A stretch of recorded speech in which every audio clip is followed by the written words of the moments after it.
Yeah, so we are out here at the Madonna Inn for Tesla Takeover. And who did I bump into but our old friends, Patrick and Liv? These are the MachE folk who trolled us recently with their new Model S bicycle. From Electric Bike Company. We just did our first video with it. It's so cool. And another little tidbit about Electric Bike Company. Yeah. They're founders from South Africa as well. So. Oh, okay. Which is where I am from. Oh, okay. Now you know that. But yeah. Yeah, very great. And the the MachE, how's it treating you? Very, very well. You're on almost a year now? On our second one. Second? Yeah. Oh, you're on your second? Yeah. We had a first edition for a year, and then upgraded to the GT. We just passed a year with the MachE GT. But yeah, it's been fantastic. A lot of people, like, their biggest knock with anything that's not Tesla is the charging. Charging has been fairly painless for us. So, like, coming up here, we're like, plug in, you charge, we're good to go. I think you have the advantage of being in a high-density EV area. Charging in Europe was very difficult until they got enough chargers. Yeah. And once there's competition, it has to work. Yeah. But we're excited. We're going to be coming to a supercharger near you. Oh, indeed. Next year, when we get the adapter, we'll be able to charge at supercharger. They'll be on a real charging network. Oh. But the truth is, no matter how much or little competition there is, their biggest competition is still home charging. Yes. Nobody can compete with your rates at home, your convenience at home. Yeah. And I've yet to find any other vehicle but electric that lets you do it at home. Yeah, exactly. Safely. And you get so used to not going to a gas station. Like, you have to do that all the time in a gas car. It's so strange. I've forgotten what it's like. Now, did you guys know why they chose to call it the Mustang? I actually got to meet the engineer who's responsible for all those hoses in the cooling system. Sorry to out you like that, Bert, but you know what you did. But he, do you know why it's called the Mustang? I got Bert Sloan here, who used to work at Ford. He was on, why don't you just tell him? Okay, so I was in the product development center, specifically for what we called the G2 battery and powertrain system. And at that point in time, we called it the Electric Explorer.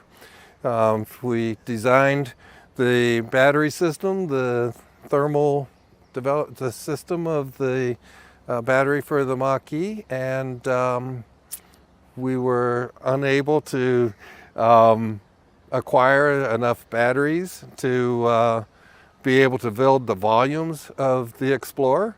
So the name was changed to the Mustang. So that's what happened is you could build a Explorer. You could build and you did. You just call it a MachE. But if you'd have called this the Explorer, the problem is you'd have sold too many, and you can't build enough. We couldn't build enough to make the volumes that would demand for an Explorer. We sell much fewer Mustangs. So Explorer volume's what? A few hundred thousand? 300,000 a year. 300,000. Mustangs what? 90? 50, 60, really? I 50, believe, 60, something like that. 1,000 a week.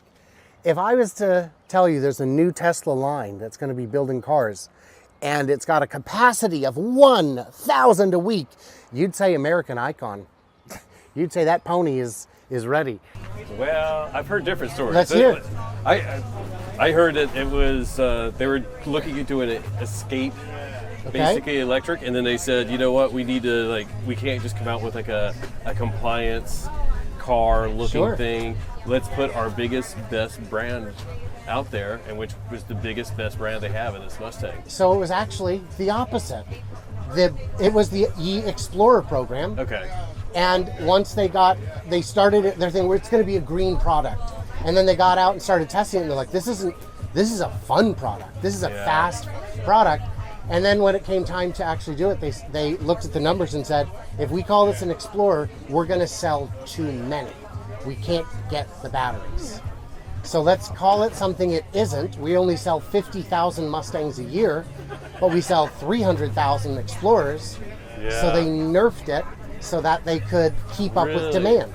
Well, yeah. They were struggling. We'll have to watch your video. You have an interview? I do. Yeah, we'll have to watch it. Yeah. So I was able to Yeah. So the whole reason I get out and do this stuff is so I can meet folks like you who have real firsthand experience, who are not people I would necessarily, our paths on X don't cross that much, but sometimes, and get your understanding, your experience. So why the GT versus the original?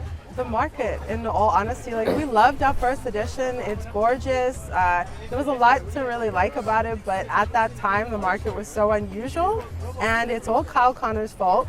He let us drive a GT Performance Edition, and once you experience Magna Ride in 3.5 seconds. And don't get us wrong, it has it has the power, it has the way better suspension. It does. But the first edition we had is powerful enough. It's like 0 to 60, right. 4.8 seconds. It's maybe the fastest car someone's driven in their life by at that time. For me, I switched from a gas WRX that's at 0 to 60 in 5.1 seconds. Which is still... It's quick, but that takes a lot of effort. You really have to hit it just right. With the first edition was faster, but then it was like, hey, we get almost like a free upgrade to a GT.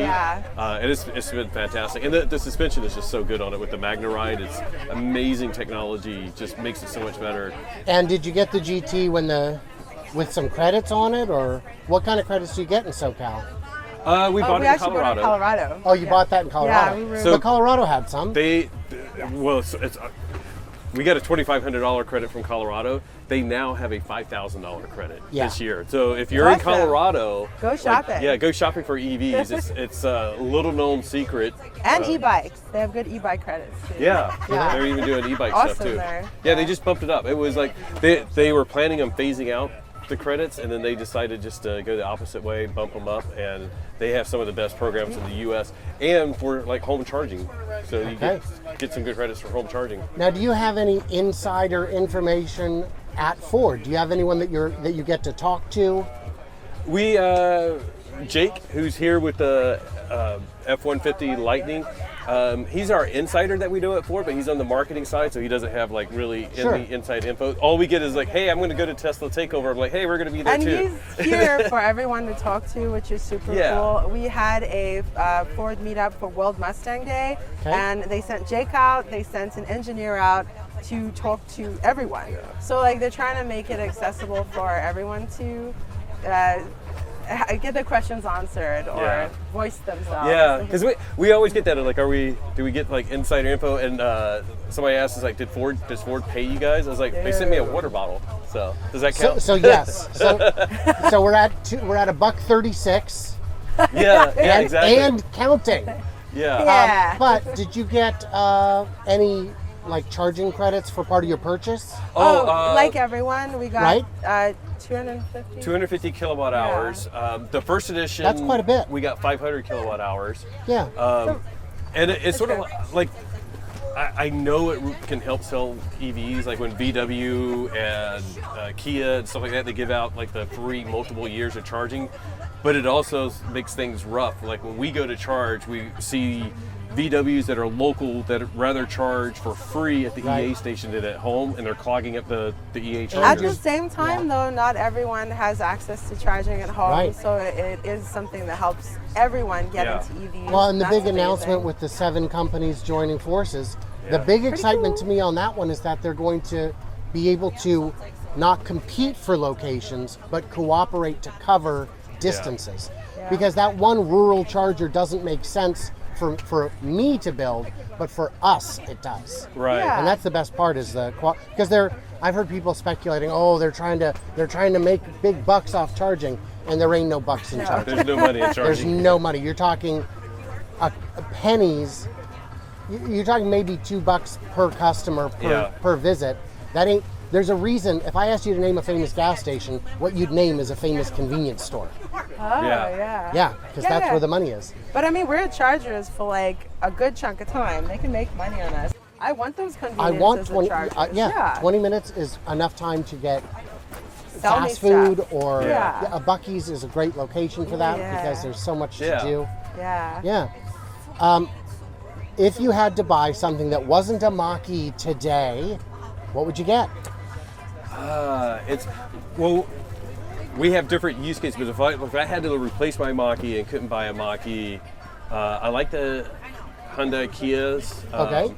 but they haven't announced the supercharger network integration with them. The Model Y, it's hard to beat it for value. Like when we bought our MachE, the Model Y cost more and didn't get the tax credit. Now it costs it was less. like 50 or 60 at the time. It was like 60 at the time. Yeah, wasn't it was like 5,000 more when we got our first edition and didn't get the tax credit. So it was basically like $12,000 more.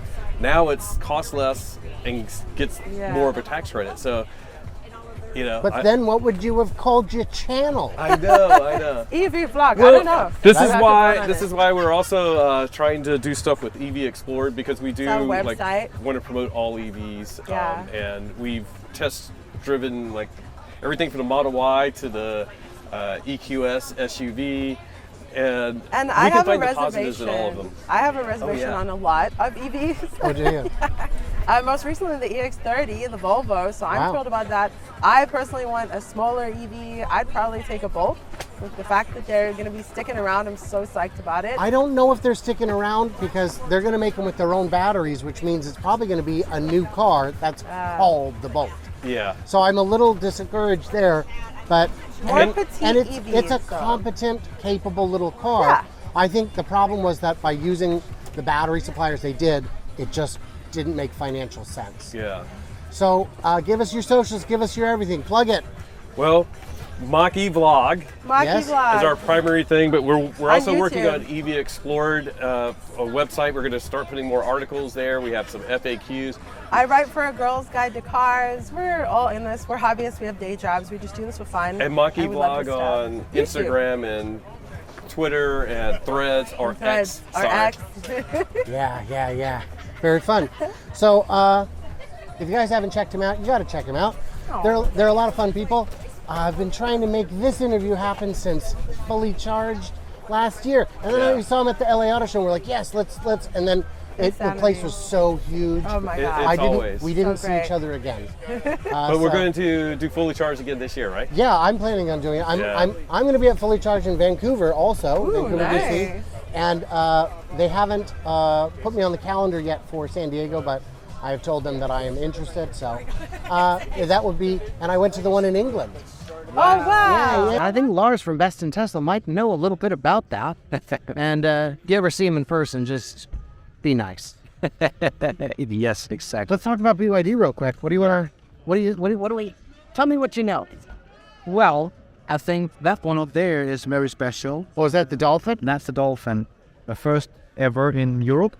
That's going to be probably less than 30,000 pounds here in the UK. Yeah. What was it? Huge.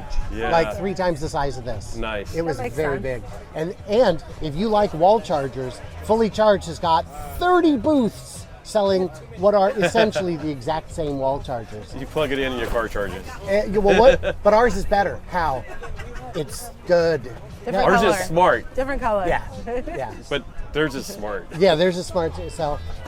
Well, ours pulls from the power company's API. Yes, they all do that. Yes. Okay. All right. Well, Patrick, Liv, thank you guys so much. In the comments, what did we miss? What did we misunderstand? Leave it. We got to know. Stay tuned. Stay juicy. Can't wait to hear from you, clever robots, on the next one.